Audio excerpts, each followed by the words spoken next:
Assalamualaikum, salam sejahtera. Anda menonton Agenda Awani Asia dan sudah tentu ini adalah waktunya dan juga ruangnya kami bawakan platform untuk kita membawakan diskusi dan juga perbincangan berkaitan dengan isu semasa dan juga perkembangan di peringkat serantau dan juga di peringkat Asia ini. Untuk minggu ini saya ingin bawa perhatian anda untuk melihat kepada isu ataupun satu lagi topik yang tidak kurang pentingnya, iaitu kita melihat kepada usaha untuk memperkasa hak asasi manusia bukan sahaja di Malaysia tetapi di peringkat serantau ini, kerana apa yang dimaklumkan sebelum ini bahawasanya Malaysia adalah salah satu negara di peringkat Asia ini yang mengiktiraf secara rasmi untuk melindungi hak asasi manusia di bawah Perlembagaan Persekutuan dengan tertubuhnya Suruhanjaya Hak Asasi Manusia Malaysia ataupun disebut sebagai SUHAKAM. Bercerita tentang SUHAKAM, baru-baru ini telah pun dimaklumkan barisan kepimpinan baharu yang mana diterajui oleh Profesor Dato' Dr. Rahmat Mohamad yang merupakan pengerusi baharu SUHAKAM untuk tempoh penggal 2022 hinggalah 2025, dan kalau diikutkan pada waktu ini diskusinya kita akan melihat yang pertamanya di mana sebenarnya realiti dan juga kedudukan sebenar apabila kita bercakap tentang iltizam politik untuk memperkasakan hak asasi manusia di Malaysia secara khususnya. Kemudian nanti kita akan melihat apa peranan yang boleh dimainkan Malaysia memandangkan Malaysia adalah salah satu anggota Majlis Hak Asasi Manusia Pertubuhan Bangsa-Bangsa Bersatu PBB bagi penggal 2022 hingga 2024, dan juga akhir nanti kita akan menyentuh tentang aspek di peringkat serantau ini. Apa kerjasama yang boleh diraih sama ada Malaysia dan juga negara-negara lain termasuklah di China untuk memperkasakan hak asasi manusia di peringkat serantau ini. Jadi untuk waktu ini seperti biasa saya ingin bersama dengan rakan yang cukup setia bersama dengan Agenda Awani Asia, Zhang Hong, ataupun nama mesranya dipanggil Satria. Zhang Hong ini wartawan dan juga kolumnis daripada kumpulan media Cina CMG. Banyak perkongsian yang dikongsikan oleh Zhang Hong pelbagai rentas topik. Untuk minggu ini beliau akan menyentuh tentang hak asasi manusia di China, dan seorang lagi kita akan bersama dengan Profesor Dato' Dr. Rahmat Mohamad. Prof adalah pengerusi Suruhanjaya Hak Asasi Manusia Malaysia SUHAKAM. Zhang Hong, kalau boleh saya nak mulakan dengan Prof dulu. Prof, terima kasih kerana sudi menyertai diskusi Agenda Awani Asia pada minggu ini. Yang pertamanya, tahniah kami ucapkan daripada Astro Awani kepada Prof kerana menerajui untuk tempoh 2022-2025. Tetapi untuk waktu ini mungkin boleh dikongsikan, mungkin ada sedikit visi dan juga apa sebenarnya dan juga di mana sebenarnya kedudukan apabila kita bercakap tentang realiti perjuangan untuk memperkasakan hak asasi manusia di Malaysia ni, Prof. Malaysia sangat komited tentang hak asasi manusia. Kewujudan SUHAKAM itu sendiri telah menunjukkan bahawa kerajaan komited dengan usaha-usaha untuk memastikan hak asasi rakyat Malaysia terjamin. Jadi perjalanannya begitu mencabar untuk memastikan hak asasi manusia di Malaysia ini seperti mana yang tertera di dalam Perlembagaan Persekutuan dijamin sepenuhnya. Dengan cabaran-cabaran baru dalam era pandemik COVID-19, pada masa ini ialah endemik, dengan masalah ataupun cabaran perubahan iklim satu dunia, dengan masalah ataupun konflik perang di antara Rusia dan Ukraine, ini menunjukkan ataupun telah memberikan cabaran yang lebih hebat kepada SUHAKAM untuk memastikan bahawa hak asasi manusia itu sentiasa dijamin di Malaysia. Dan juga ada lain-lain tambahan, umpamanya dulu kita tidak ada masalah ataupun walaupun wujud tentang migrant workers ataupun stateless people, mungkin kurang pada masa. Tapi dengan cabaran-cabaran konflik serantau, dengan masalah perubahan iklim, ia menambahkan lagi bebanan pertama kepada kerajaan, dan juga SUHAKAM dilihat sebagai satu institusi yang amat penting untuk memastikan bahawa cabaran dalaman dan luaran ini sentiasa terjamin dan kemakmuran rakyat serta hak asasi mereka itu dijamin, ya. Jadi realitinya cabaran-cabaran yang sentiasa wujud dalam keadaan suasana sekarang ini telah meletakkan Suhakam memainkan peranan yang lebih aktif, lebih proaktif untuk memastikan, ya, mandat yang diberikan oleh di bawah Akta Suhakam itu dapat dilaksanakan dengan sepenuhnya. Saya tidak semesti tidak 100% kita dapat capai matlamat ini, tetapi kita nampak ada banyak langkah-langkah proaktif yang telah kita jalankan untuk memastikan hak asasi ini dilindungi ataupun dijamin. Ini sesuatu yang menarik sebenarnya, Prof, ya. Apabila kita bercakap tentang usaha untuk memperkasakan hak asasi manusia, ini jelas peranan yang dimainkan oleh Suhakam untuk memperjuangkan hak asasi manusia. Kita tengoklah ataupun kita bandingkanlah dalam tempoh pandemik 2 tahun lalu bagaimana hak asasi manusia antara topik yang diberi tumpuan apabila banyak kumpulan ataupun banyak golongan-golongan yang perlu diberi perhatian dan juga yang tidak sepatutnya dipinggirkan. Hak asasi mereka perlu diberi tumpuan sepatutnya. Mungkin pada waktu ini, Prof boleh kongsikan, apabila kita bercakap dalam konteks Malaysia, kita tahu Malaysia adalah salah sebuah negara demokrasi dan juga baru-baru ini ataupun sebelum ini telah pun dirujuk ataupun telah pun dimaklumkan tentang kedudukan Indeks Demokrasi 2021 Malaysia di tangga ke-39 dengan apa yang dikongsikan oleh Prof Datuk sebentar tadi tentang Suhakam juga terpaksa ataupun perlu melalui satu jalan berdepan dengan cabaran baru geopolitik dan juga cabaran pasca pandemik. Mungkin pada waktu ini boleh dikongsikan signifikannya apabila bercakap tentang usaha perjuangan memperkasakan hak asasi manusia dalam konteks masa ini, Prof Datuk. Dalam konteks masa ini, saya rasa yang penting ataupun yang harus diberikan keutamaan ialah hak asasi dan ekonomi. Di bawah hak asasi manusia ini kita ada satu lagi ruang ataupun paradigm yang penting, iaitu hak ekonomi, hak sosial, budaya dan ekonomi.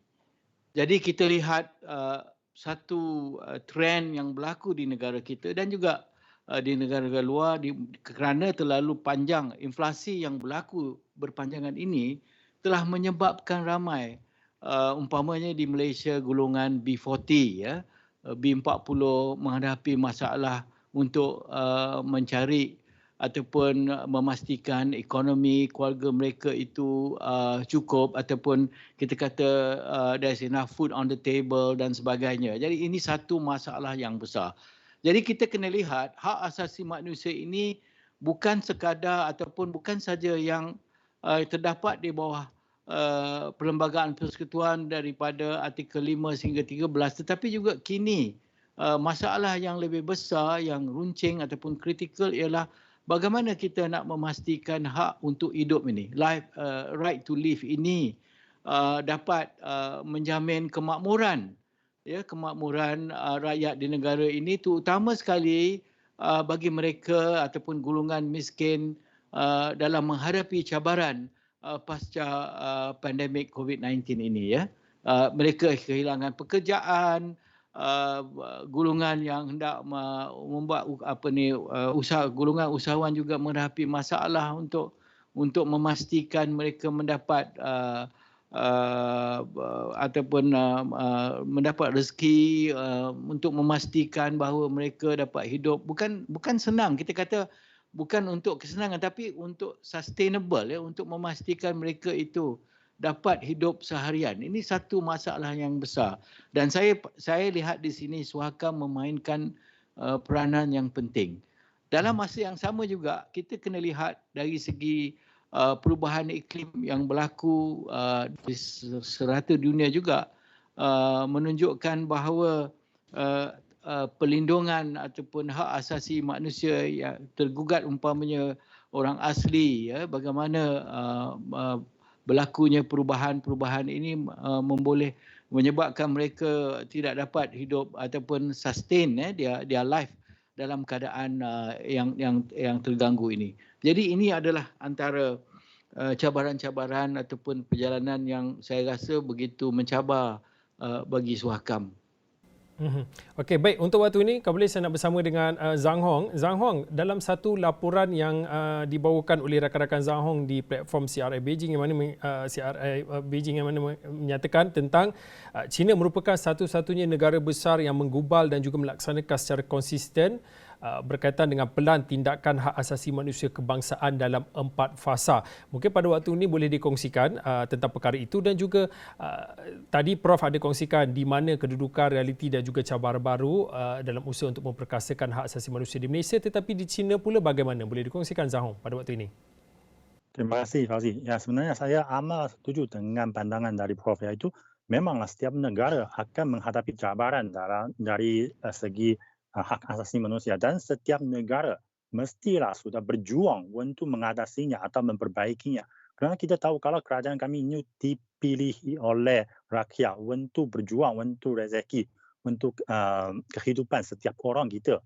Dan justru seperti apa yang sudah dikatakan oleh Prof itu, sekarang sebenarnya ekonomi ini merupakan satu hal yang amat penting kalau katakan hak asasi manusia bagi setiap orang. Dan begitu juga di China, kalau kita lihat sebenarnya pencapaian hak asasi manusia di China yang paling cemerlang, yang amat membanggakan saja juga, iaitu kita sampai tahun lalu, iaitu tahun 2021, kita berjaya membasmikan kemiskinan di seluruh negara. Ini bukan satu hal yang amat mudah diwujudkan kerana kita tahu kalau populasi di China terlalu ramai, 1,4 bilion orang. Dan sebenarnya kalau di bahagian barat di China, masih ada banyak kawasan-kawasan yang kurang kemajuan. Dan kalau di sana, mereka kalau masih ada orang kelaparan, tak ada tempat duduk, mana mungkin ada jaminan hak asasi manusia. Oleh itu saya rasa hingga tahun lalu kita dengan perjuangan begitu boleh dikatakan ini satu impian bagi orang Cina selama begitu lama, hingga boleh dikatakan ribuan tahun tak pernah terwujud dalam sejarah Cina. Hingga tahun lalu kita berjaya mewujudkannya. Tak ada orang kena miskin lagi. Tapi meskipun begitu kita masih menghadapi cabaran lagi, iaitu dibawa oleh pandemik. Adakah nanti ada orang akan kembali menjadi jatuh ke dalam keadaan miskin kerana impak dari pandemik? Ini semuanya cabaran yang baru akan timbul pada beberapa tahun ini. Dan justru seperti apa yang sudah tentu oleh Prof tadi, dengan macam impak dari geopolitik di seluruh dunia dan juga macam rantaian bekalan, makanan, tenaga, semuanya akan membawa masalah yang baru. Oleh itu saya rasa sebenarnya setiap negara ada masalah sendiri dan yang penting kerananya sudah berusaha sedaya upaya untuk membantu menjamin kehidupan setiap orang. Inilah barulah kita perlu ini yang kita perlu lihat, iaitu kemajuan, bukanlah masalah yang mungkin masih ada satu dua kes yang agak menjadi tumpuan masyarakat antarabangsa.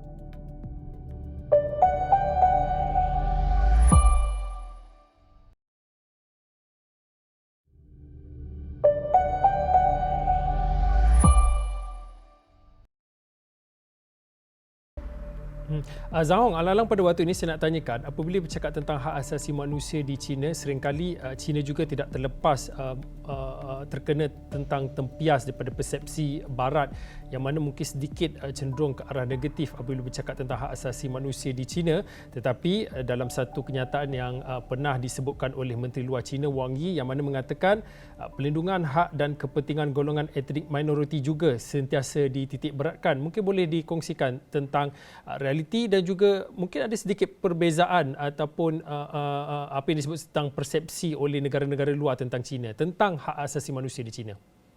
Ya, sebenarnya kita tengok kalau baru-baru ini juga sudah ada macam Amerika Syarikat meletakkan beberapa negara di Asia Tenggara sebagai tahap ketiga dalam laporan pemerdakangan manusia. Dan sebenarnya saya rasa kalau tengok Malaysia, kerajaan Malaysia katakan nak mengeluarkan penjelasan mengenai hal itu, apa yang sudah dibuat oleh kerajaan Malaysia dan apa rancangan seterusnya untuk memperbaikinya.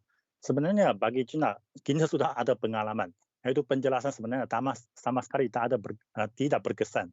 Kerana apa yang dimaui oleh Amerika Syarikat, dia bukanlah pembaikan hak asasi manusia di negara-negara kami. Dia perlu ada tolak ansur menurut agenda politiknya. Seperti kalau di China, pada beberapa tahun ini tiba-tiba kita tengok kalau apa yang dikatakan hak asasi manusia bagi etnik Uyghur di Xinjiang menjadi sangat popular.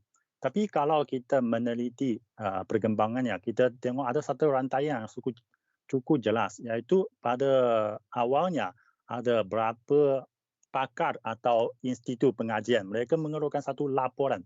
Macam ada yang paling terkenal dari ASPI dari Australia. Dia dari berapa pakar mereka duduk di pejabat saja. Sama sekali tidak pernah melawat ke Xinjiang.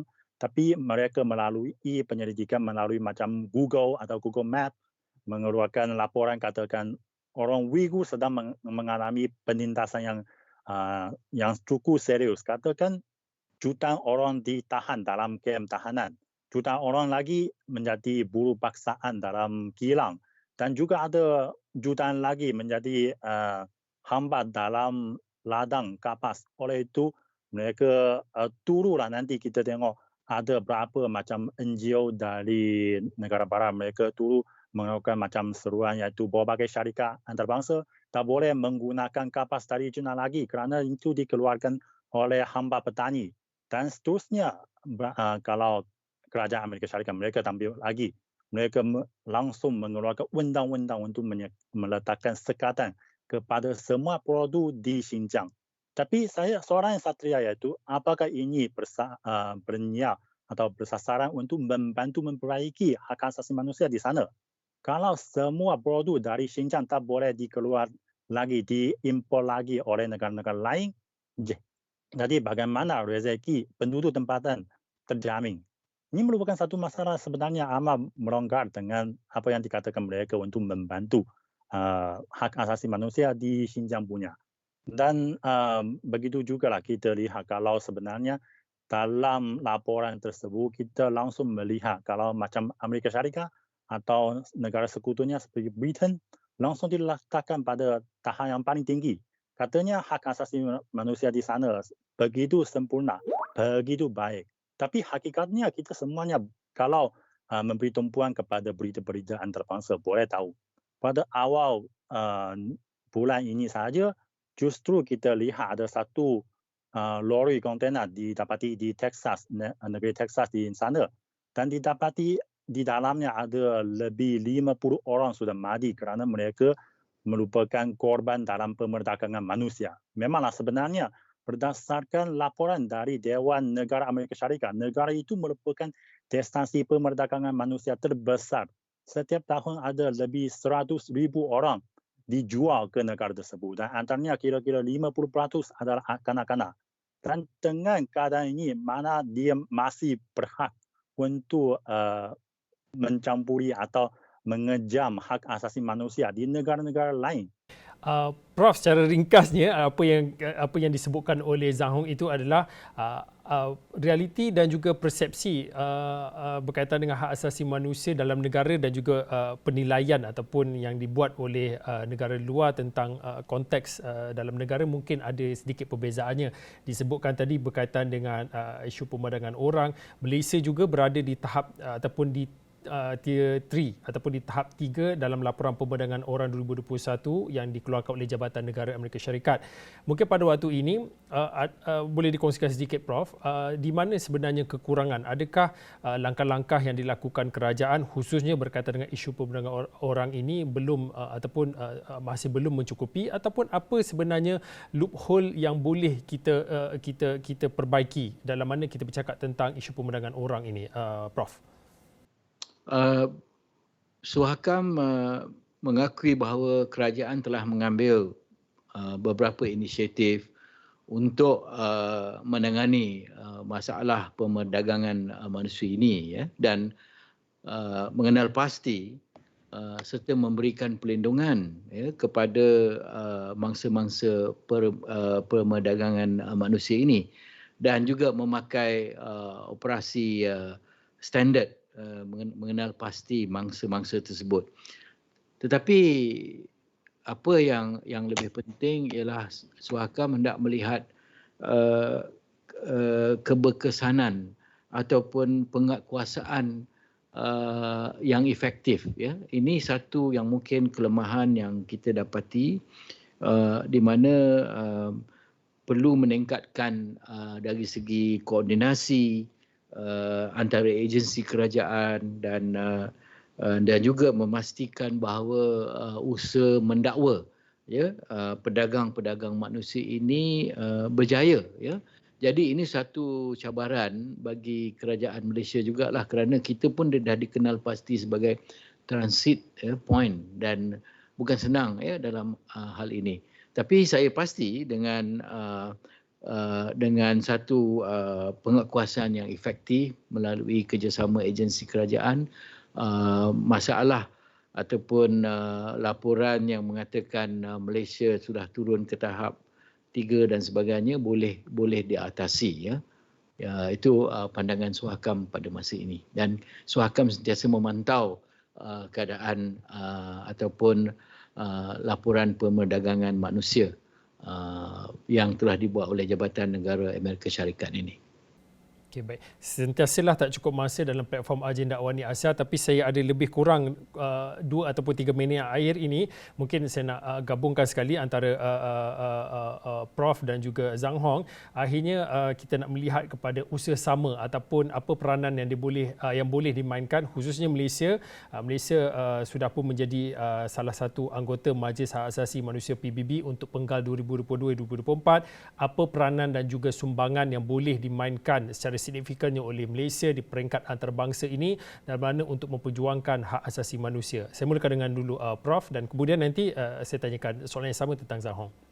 Satu perkara yang Malaysia boleh lakukan kerana menjadi ahli ataupun di dalam Human Rights Council ini ialah kita juga hendak memastikan serantau Asia Tenggara ini adalah bebas daripada masalah seperti migration dan juga umpamanya apa yang berlaku di Myanmar ini merupakan satu yang boleh menggugat kedudukan keselamatan negara-negara Asia Tenggara ataupun ASEAN.